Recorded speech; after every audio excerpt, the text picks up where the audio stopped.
반갑습니다. 지성가비모의 우리 지모님들 잘 지내셨습니까? 사주세요입니다. 자, 이제 12운성별 일주로 보는 우리 배우자 혹은 연인과의 관계가 막바지에 다다르고 있습니다. 오늘 9번째 묘지에 대한 시간입니다. 네. 이 묘지를 잠깐만 좀 알고 갈게요. 묘지는요, 우리가 공동묘지 할 때 그 묘자예요. 네, 묘자리 할 때 그 묘자. 그래서 보통 부정적으로 이야기를 많이 해요.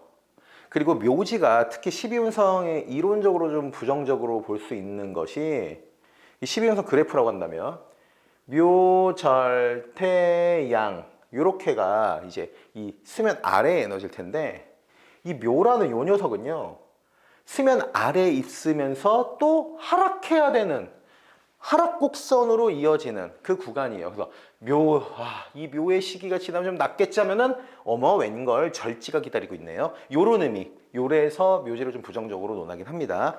다만 여러분, 제가 계속 말씀드리지만 수면 위에 있는 게 좀 양적이야, 수면 아래에 있는 게 좀 음적이야, 이렇게 음양의 관점으로 비교를 한다면 양이 좋고 음이 나빠는 아니에요. 다 장단점이 있고 각자의 쓰임이 충분히 있다라는 점을 미리 좀 말씀드리고, 묘지에 해당되는 일주로 넘어가도록 하겠습니다. 바로 가보죠. 사주의 가치를 더해서 저는 사주세요. 자, 첫 번째 병술입니다. 병술. 병술, 여러분 뭐예요? 식신을 깔고 있는 병화. 근데 나는 묘지에 있어요. 요 얘기예요. 네. 요 관계라면 뭐냐면, 여긴 뭐예요? 내 배우자의 자리죠. 일지. 배우자의 자리에 식신이 나와의 관계에서 나를 묘지로 만든다. 이러면 보통 뭐 예를 들어 내 배우자가 나한테 좀 내가 위축될 만한 행동을 해. 이렇게 풀이를 해서 해석이 되기도 합니다. 네. 어떤 관계예요? 편안해요. 편안. 그런데 이 편안함이, 여러분 이게 둘이 좋아서 편안해 이거와 이 편안함은 좀 무덤덤해서 편한 거예요. 예. 그래서 어떤 이벤트 혹은 감정의 교류 이런 것들이 좀 떨어져요. 이로 인해서 감정적 교류이 좀 떨어질 수 있다. 예. 다정하고 잘 돌본다.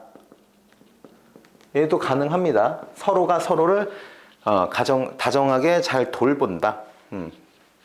꾸준한 연애 이런 것들이 가능하다. 그런데 좀 조건이 있어요. 누구랑 만나면 좀 가능하겠어요? 내가 묘지에 있죠. 묘지. 에너지가 굉장히 떨어진단 말이에요. 예. 내가 에너지가 떨어진다 그래서 에너지가 강한 사람 만나세요가 아니고요. 같이 에너지를 좀 끌어올릴 수 있는 사람. 네. 그래서 좀 이벤트적이고 좀 트렌디한 이런 사람들이 묘지에 있다라고 한다면 충분히 괜찮다. 이렇게 말씀드릴 수 있어요. 이게 단점 나왔죠. 몸이 건조해질 수 있다. 편안하지만 그리고 진취적인 에너지는 아니잖아요. 그래서 상대에게 의존적일 수 있어요. 그래서 어떤 연애 혹은 관계에 있어서 좀 끌려갈 수 있는 것, 진취적이지 못하다. 굉장히 로맨틱. 이게 좀 떨어질 수 있어요. 특히 남자들. 이게 왜 그러냐면 여러분, 병화인데 발산해야 되는데, 나 병화예요 해야 되는데 묘지라고요. 원래 병화들은 어때요 여러분? 로맨틱 하려고 하거든요. 내 사랑을 너에게 그냥. 그게 조금은 부족할 수 있다. 네. 그러면 어떤 것들이 좋겠어요? 병술의 일주를 갖고 계신 분들은 일상에서 우리의 어떤 이벤트적일 수 있는 것들. 제 친구 중에 병술 있어요. 병술. 네, 이 친구는 개인의 이벤트도 많이 하고요. 가족끼리 캠핑 가고 이런 단조롭지만은 않은 이런 일상들의 포인트를 좀 주는 것이 좀 중요할 것이다. 네. 이 사람이 무덤덤하다라는 건 당연시 된다가 가능해요. 그래서 이 사람이 좋은 사람이고 이 사람 덕에 나에게 이런 장점이 있구나라는 상호 간의 긍정적인 감정, 시그널을 서로 교환하는 게 굉장히 중요하다라는 말씀 드립니다. 네. 묘지 중에서 그나마도 병술은 뭐 이런 좀 장점적인 부분도 좀 있다. 이렇게도 함께 말씀드립니다. 네. 그리고 우리가 묘지 하면요, 결국 토가 나오거든요.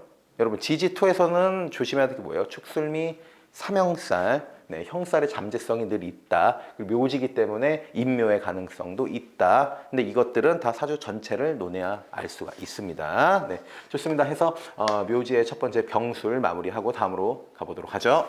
자, 다음으로는 정축입니다. 정축. 병술의 좀 작은 버전, 뭐 이렇게 볼 수 있겠죠. 왜냐면 음화, 음토이니까요. 다정해요. 역시 정화이기 때문에. 네, 근데 시간이 지나면 설레임이 좀 떨어지고 의무적이다. 의무적으로 이어지는 연인 관계, 배우자의 관계, 네, 요런 좀 장단점이 다 있다. 네. 애정이 꾸준히 서로 관계를 이어갈 수 있어요. 사랑해요, 좋아해요 할 수 있어요. 네. 근데 이 꾸준히가 설렘에서 비롯된 게 아니라 좀 의무적으로 비롯되는 거. 예, 마치 습관처럼, 하루의 루틴처럼. 네, 나쁜 거가 아니죠. 좋은 거에 속하죠, 여러분. 네, 우리 표현이라고 하는 건 좀 루틴처럼 하는 것도 중요하니까요. 그리고 생활 기반에 알맞은 연애. 이게 굉장히 중요한 거죠, 여러분. 네. 내가 자고 일어났을 때 이불을 정리하는데 이 사람도 정리하네. 칫솔을 여기다 놓는데 이 사람도 여기다 놓네. 이런 생활 기반을 잘 맞는다. 혹은 잘 맞춰줄 수 있다. 이렇게도 볼 수가 있습니다. 그래서 안정적인 관계를 유지하기에는 괜찮다. 예. 다만 좀 부정적인 부분으로 가자면 감정보다는 의무에 가까운 거. 아까 말씀드렸던 네. 이 부분을 잘 챙겨야 될 것이고 정적인 관계 뭐예요? 생활 기반이 잘 맞아서 이거에서 틀을 잘 안 벗어나려고 그러는 거예요. 그래서 정적인 어떤 둘의 관계에서 좀 탈피할 수 있는 그런 노력들이 좀 필요하다라는 말씀 남겨드립니다. 정화에게 이 축토가 묘가 되잖아요, 여러분. 그러니까 이건 정화가 묘라는 거예요. 이 축토와의 관계에 있어서. 그럼 보통 이게 배우자의 관계이기 때문에 내가 배우자 때문에 묘지야 이렇게도 말씀하실 수 있어요. 근데 다만 그렇게 보는 것도 타당하겠으나 어쨌든 정화 입장에서 나를 묘지로 만들지만 식신이라는 에너지, 식신이라는 거는 어쨌든 우리가 길신, 흉신을 할 때 길신에 해당이 될 것이고 그리고 표현하는 그런 에너지잖아요. 네, 그래서 좀 이게 섬세하다 이런 얘기까지도 같이 드릴 수 있을 거예요. 그리고 여전히 축술미 삼형살의 잠재성이 있을 거고 묘지이기 때문에 인묘의 가능성도 있다. 사주 원국을 봐야 된다. 네, 묘지는 다 지지 토가 있기 때문에 어쩔 수가 없다. 이 부분은 함께 끝으로 말씀드리면서 정축 일주 마무리하고 다음으로 가보도록 하죠. 네, 무술 일주입니다. 비견, 묘. 이 비견이 나를 묘지로 만들어요. 비견 뭐예요? 내 배우자 자리의 비견. 친구 같아요. 뭐 이런 얘기들 하잖아요. 네. 그러한 관계로서 나는 좀 약한 상태. 묘지라는 거. 네. 정이 많다. 왜 나랑 같은 놈들이에요, 둘은. 네. 그래서 정이 많고 서로 잘 알아. 네. 하지만 감정의 흐름이 좀 정체된다. 이런 흐름이 좀 정체돼. 이게 무슨 얘기냐면 여러분. 묘지의 특징이 어쩔 수가 없어요. 얘는 좀 음적으로 들어가는 에너지이기 때문에 좋아해요, 사랑해요, 이뻐요, 멋있어요가 조금 약해요. 근데 내면의 깊이는 좀 깊을 수 있는 거예요. 그래서 근데 결국 감정이라는 건 여러분 어때요? 표현해야 되거든요. 그 부분이 조금 부족하다라는 부분 꼭 참고를 하셔야 됩니다. 그래서 뭐 오랜 친구 같은 관계. 그래서 무술 이렇게 있으면은 부정적으로 볼 수 있거든요. 묘지고 막 뭐 비견이 어쩌고저쩌고 막 하면서. 예.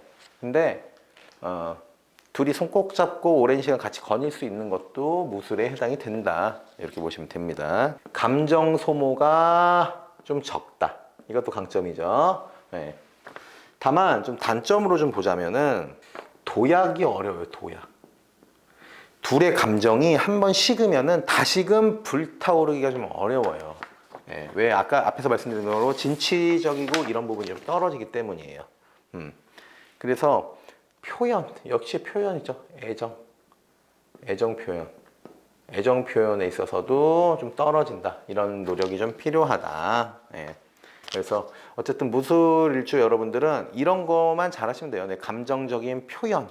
그리고 감정 표현이 좀 힘들 수 있으니 감정 표현을 하기 위한 어떤 시간적, 공간적인 확보. 네. 그러니까 뜬금없이 좋아요 이러기 어려운 거예요. 그러니까 그런 얘기를 꺼낼 만한 환경을 조성하는 거. 네. 그런 것들이 좀 중요하다. 그리고 좀 새로운 곳을 많이 다녀보십시오. 네, 맨날 데이트 코스가 이렇게 여기 맨날 똑같은 데 가면은 네.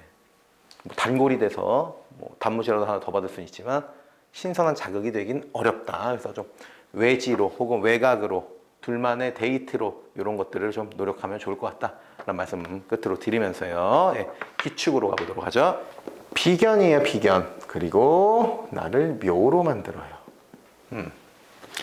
기축이라고 한다면 친해요, 친숙한데 애정의 깊이가 좀 낮을 수 있다. 네, 이렇게 좀 말씀드릴 수 있어요. 예. 그래서 이 부분이 뭐냐면 여러분 이게 애정의 깊이가 낮으면 안 좋아요 라고 할 수 있지만요 사람에 따라 다릅니다. 예. 왜 그러냐면 안정적이고요 여러분 애정의 깊이가 한쪽이 너무 깊으면요 안정적이기가 어려워요. 예. 그리고 부담이 없다. 네. 부정하실 거예요, 여러분. 우리 많이 이러지 않나요? 애정의 깊이가 좀 떨어져서 서로 좀 부담 없는, 네. 그게 오히려 안정적일 수 있는 그런 관계예요. 그래서 지속성에 있어서는 상대가 어떤 큰 실수를 하지 않는 한 충분히 괜찮다. 네. 그래서 평온하다. 네. 감정 기복이 적어요. 어차피 묘지이기 때문에 막 이야 이러기는 어렵단 말이에요. 그래서 평온하다. 앞에서 말씀드린 큰 실수만 안 하면 괜찮다. 예, 묻어내요. 그리고 실속을 잘 챙길 수 있고요. 현실적이다. 이러한 장점이 있어요. 예. 역시 단점으로는 뭐예요, 여러분? 반대죠. 예, 감정적 소모예요, 감정. 감정을 좀 드러내야 되는 거. 여러분 소모해야 되거든요, 사랑하는 사람들과. 그게 조금 떨어질 수 있다. 예. 깊은 유대감이 부족할 수 있다. 이런 부분도 있고요. 그래서 결국에는 여러분이 보면 되게 정적인 거예요. 그래서 같이 있지만 외로워요. 네, 이러한 단점이 있어요. 자, 그럼 어떻게 해야 돼요, 기축은? 네.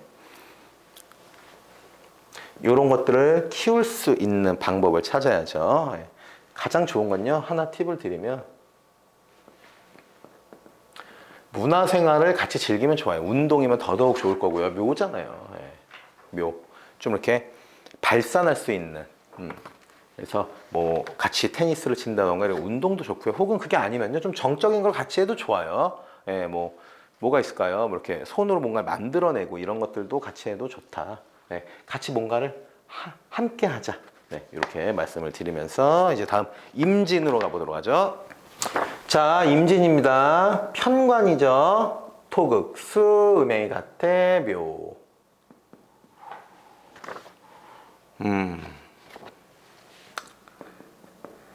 친숙하지만 어때요? 애정. 이 애정의 깊이라는 것이 아니잖아요, 이거.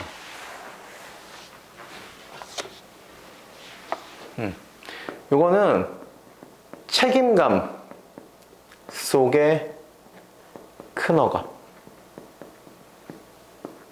아우, 사람 괜찮은 거예요. 아우, 책임감도 좋고, 예, 딱 번지를 하게 딱 격식 있고, 그런데 그 속에 큰 억압이 있는 관계.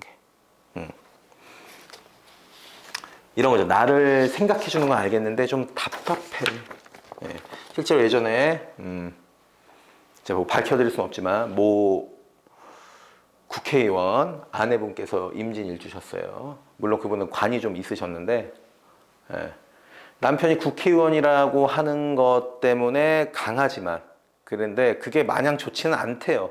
자기에게도 억압이 오죠. 예. 그러한 관계 이렇게 보시면 좋겠어요.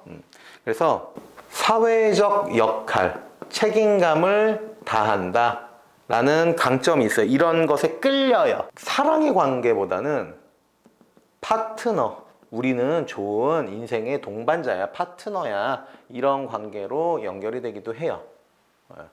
뭐 되게 장점이죠, 여러분. 근데 단점이라고 한다면 누가 둘 다 숨 막히는 관계예요.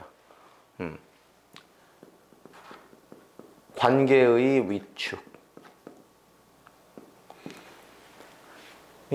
극하잖아요. 평관으로. 그리고 그것이 그 에너지, 나를 극한 에너지가 나를 묘지로 만들기 때문에 내가 뭔가 의견을 얘기하기도 어려운 그러한 관계. 당연히 애정 표현 떨어지겠고요. 그러면 극복을 하려면 어떻게 해야 됩니까? 규범에서 벗어남. 뭐예요 이거? 일탈. 일탈하세요 말씀드리는 거예요. 제가 일탈하세요, 백날 일탈하세요 해도 일탈 잘 못해요. 그래서 내가 감당할 수 있는 적절한 일탈 속에서 자유와 어떤 새로운 경험을 같이 함으로써 관계를 개선시켜 나가고, 혹은 어떤 되게 이벤트적이고 드라마틱한 관계의 전환이 필요하다. 그리고 기본적으로 이런 것들이 바뀌어지기 어려워서요, 신뢰 바탕의 관계면 좋다. 이렇게 임질주 의견 드리면서 다음으로 가보도록 하죠. 자, 개미 편관. 이 편관이 나를 묘로 만든다. 둘의 관계는 진중해요. 정서적으로는 떨어져요. 이런 관계예요. 정서적으로 고립되기 쉽다. 이렇게 보시면 좋을 거예요. 그러니까 이런 거예요. 책임감은 느껴지는데 나 사랑받고 있는 것 같지는 않아. 이런 조금 불편할 수는 있죠. 사랑받는 느낌이 좀 없어. 하지만 신중한 연애, 신중한 있고요. 뭐 성실 이것도 가능하죠. 이러한 관계를 맺기에는 유리하다. 기복이 적다. 감정 기복이 적어요. 다만 여러분, 개미는요 감정 기복이 적어요. 터지면 걷잡을 수 없이 터집니다. 평소에는 잔잔하지만 몰아치기 시작하면은 태풍과 같이 몰아쳐요. 보통은 요 상태인데, 내가 어떤 운때를 잘못 만났을 때, 그럴 때는 확 변할 수 있는 거. 이런 부분. 그러니까 이런 거예요. 얌전했는데, 얌전한 사람인데 갑자기 저렇게 됐어? 이런 모양이 나올 수가 있다. 그리고 조용히, 헌신적이야. 이러한 장점이 있습니다. 하지만 단점이라면 역시 외로움, 혹은 이게 사랑의 관계가 아니라 좀 계약적인 관계일 수도 있어요. 내가 너무 의존적으로 해서 이 사람이 없으면 안 돼, 이런 것을 이용한다면 계약의 관계로 치닫을 수도 있고요. 그래서 어떤 관계에서, 이게 사랑하는 사람의 관계, 그 관계에서의 소통보다는 굉장히 일상적인 얘기들, 뻔한 얘기들, 그리고 내가 필요할 때 너가 도와줘라고 하는 그러한 부분들이 나올 수가 있어요. 이런 단점이 좀 있어요. 그래서 개선을 할 수 있다는 것은 이런 것들을 의식적으로 의식을 하고 표현해 보고요. 그리고 아니야 라고 거절도 해볼 수 있는 거. 내 자신감을 충분히 내세우고 얘기할 수 있는, 발산할 수 있는 그러한 노력이 좀 있다면 충분히 괜찮다. 이렇게 끝으로 말씀드립니다. 여러분, 12인성 묘지에 있어서는 앞에서 말씀드린 것과 같이 부정적인 얘기들이 많지만요. 묘지는 조금 의존적일 수 있고요. 그리고 조금 정적이에요. 그러한 상태. 근데 그것들이 우리가 문화예술 쪽으로 혹은 생각을 많이 할 수 있는 인문학이나 철학 이런 쪽으로 발전하기도 되게 좋고요. 그리고 어떠한 감각적인 부분이 굉장히 뛰어난 것도 묘지가 맞습니다. 그래서 전반적으로 내 배우자 혹은 연인과의 관계에 있어서 훨씬 더 깊은 관계에 대해서 고찰하고 고민하는 그러한 게 묘지가 되고요. 그렇다면 우리는 좀 더 좋아해요, 사랑해요 라고 할 수 있는 어떤 발산하는 그러한 에너지를 노력하시면 좋을 것 같아요. 현대사는 굉장히 유리해요. 매월 14일은 무슨 데이라고 하잖아요. 여러분, 5월 14일은 무슨 데이죠? 한번 준비해 보시면 좋을 것 같습니다. 좋습니다. 이렇게 오늘 묘지 마무리하면서 다음 시간에는 절지로 뵙도록 하겠습니다. 사주는 여러분들의 삶을 유리하게 해준 도구입니다. 이 도구의 주민 제가 할게요. 여러분들께선 구독해 주세요. 저는 사주세요.